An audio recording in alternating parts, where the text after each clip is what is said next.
Aujourd'hui, les derniers résultats d'analyse de l'Agence de sécurité sanitaire pourraient être décisifs pour les éleveurs laitiers à qui le ministre de l'Agriculture avait annoncé vendredi une reprise de la commercialisation avant d'être contredit par le préfet.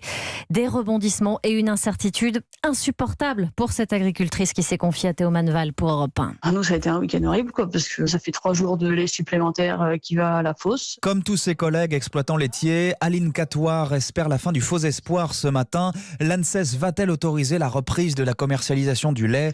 Le ministère de l'Agriculture assure que oui. C'est un espoir que l'on a. Par contre, nous, on a toujours un souci sur les exploitations, c'est les fourrages, parce que toutes les récoltes qui ont eu lieu depuis le 26 septembre sont consignées. On ne connaît pas les résultats d'analyse et on ne sait pas quand est-ce qu'on va pouvoir les utiliser. Donc produire du lait sans nourrir les vaches, ça va devenir compliqué. Cette attente supplémentaire pour le fourrage, mais aussi les betteraves ou les pommes de terre, pourrait s'expliquer par les examens élargis à de nouvelles substances qu'a demandé vendredi l'Agence de sécurité sanitaire.